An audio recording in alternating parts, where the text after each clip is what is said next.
ఉత్తరాంధ్ర ఉద్ధరణ పేరిట జగన్ సర్కార్ మరో నాటకానికి తెరలేపింది. రాజధానికి దొడ్డిదారిన విశాఖకు తరలించేందుకు రంగం సిద్ధం చేసింది. దీనిపై బుధవారం 2 చీకటి జీవోలు జారీ చేసింది. అమరావతి నుంచి కార్యాలయాలు తరలించరాదని హైకోర్టు స్పష్టంగా ఆదేశించిన 3 రాజధానులపై సుప్రీంకోర్టులో విచారణ జరుగుతూ ఉన్న రాజధానిని మార్చేందుకు జగన్ సర్కార్ దొంగదారిన ఎంచుకుంది. అదే ఉత్తరాంధ్ర అభివృద్ధిపై నిరంతరం సమీక్ష. మీ బిడ్డ విశాఖలోనే కాపురం పెడతాడు అని జగన్ చెబుతున్న సంగతి తెలిసిందే. రిషికొండకు గుండు కొట్టి మరి సీఎం కార్యాలయం కోసం భవనాలు నిర్మించారు. ఆయనతో పాటు సీఎంఓ అధికారులు కొందరు మాత్రమే విశాఖ వెళ్లే అవకాశం ఉందని అంతా భావించారు. కానీ ఏకంగా అన్ని శాఖల కార్యదర్శులు, శాఖాధిపతులు, స్పెషల్ ఆఫీసర్లు మకాం విశాఖకు మార్చేలా కుట్ర పన్నారు. దీనిపైనే ప్రభుత్వ ప్రధాన కార్యదర్శి జవహర్ రెడ్డి జీవో నంబర్ 2004/2015 జారీ చేశారు. ఇందులో ఎక్కడా కార్యాలయాల తరలింపని ఉండదు. కానీ ప్రభుత్వ అసలు ఉద్దేశ్యం మాత్రం అదే. ఉత్తరాంధ్ర వెనుకబాటు గురించి జగన్ 4.5 ఏళ్లకు గుర్తొచ్చిందా అనేది అసలు ప్రశ్న.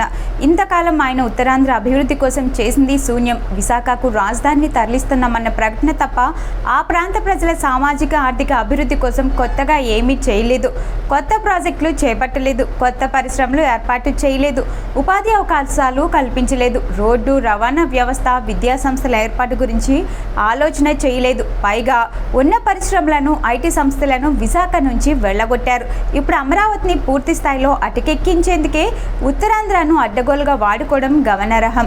రాజధానిని దొంగదారిలో తరలించేందుకు జగన్ సర్కార్ ఉత్తరాంధ్ర పేరును వాడుకుంది. ఇది వెనుకబడిన ప్రాంతమని, నిరంతర సమీక్షలు అవసరమని, దీనికోసం అన్ని శాఖల కార్యదర్శులు, హెచ్ఓడీలు తరచు ఇక్కడ పర్యటించాలని తెలిపింది.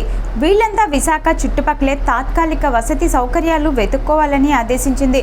శ్రీకాకుళం, విజయనగరం, పార్వతీపురం, మన్యం, విశాఖపట్నం, అల్లూరి సీతారామరాజు, అనకాపల్లి జిల్లాలతో కూడిన ఉత్తరాంధ్ర ప్రాంతం విద్య, వైద్యం, సాగునీటి పారుదల, రవాణా తదితర సామాజిక అభివృద్ధి రంగాలలో వెనుకబడి ఉంది. ఈ ప్రాంతంలో గిరిజనుల జనాభా ఎక్కువ. మొత్తం 6 జిల్లాల్లో 5 వామపక్ష తీవ్రవాద ప్రాబల్యం ఉందని కేంద్ర ప్రభుత్వం కూడా ప్రకటించింది. వెనుకబడిన ప్రాంతాల అభివృద్ధి నిధులు అదే జిల్లాలు కూడా ఇక్కడ ఉన్నాయి. రాష్ట్ర విభజన చట్టంలోని సెక్షన్ 46లోనూ ఉత్తరాంధ్ర వెనుకబాటు ప్రత్యేక సహాయం గురించి ప్రస్తావించారు. వీటన్నిటి నేపథ్యంలో పెట్టుకుని ఉత్తరాంధ్ర ప్రాంత అభివృద్ధిపై ప్రత్యేక దృష్టి కేంద్రీకరిస్తున్నామని జీఓఆర్టీ నంబర్ 2015లో పేర్కొన్నారు.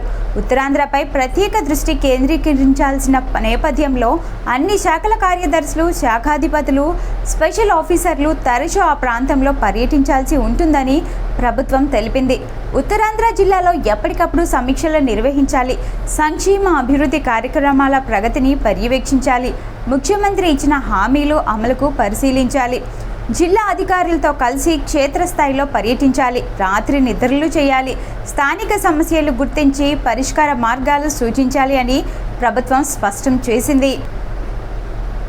ముఖ్యమంత్రి, మంత్రులు ఉత్తరాంధ్ర జిల్లాపై ప్రత్యేక దృష్టి సారించి అక్కడే ఉండి వాటిని పర్యవేక్షిస్తుంటారని, వారికి ఉన్నతాధికారులు కూడా అందుబాటులో ఉండాలని జీవోలో తెలిపారు. ఉత్తరాంధ్ర అభివృద్ధి కోసం ముఖ్యమంత్రి విశాఖలోని బస చేస్తారని కూడా వివరించారు. అందువల్ల ఆయనకు, మంత్రులకు అందుబాటులో ఉండేలా కార్యదర్శులు, శాఖాధిపతులు విశాఖ పరిసరాల్లోనే తాత్కాలిక వసతి చూసుకోవాలని ఆదేశించారు. వసతి సౌకర్యాల ఏర్పాటుకు మున్సిపల్, రెవెన్యూ, సాధారణ పరిపాలనా శాఖ ఉన్నతాధికారులతో ఒక కమిటీ ఏర్పాటు చేసింది. వీళ్లు వెంటనే రంగంలోకి దిగి వసతి ఏర్పాట్లు చూడాలని, ప్రభుత్వానికి రిపోర్ట్ అందించాలని ప్రభుత్వ ప్రధాన కార్యదర్శి జవహర్ రెడ్డి ఆదేశించారు. దీని అమలుకు ప్రణాళికా శాఖను నోడల్ ఏజెన్సీగా నియమించారు. ముఖ్యమంత్రి తన క్యాంప్ కార్యాలయాన్ని ఎక్కడైనా ఏర్పాటు చేసుకోవచ్చు. ఆయన సహాయకులుగా పేషీ సిబ్బంది ఎలాగూ ఉంటారు. కానీ కార్యదర్శులు, శాఖాధిపతులు ఎక్కడ ఉంటే ఉత్తరాంధ్ర వెనుకబాటు పేరిట విశాఖకు తరిమేస్తూ జీవోలు కూడా జారీ చేశారు.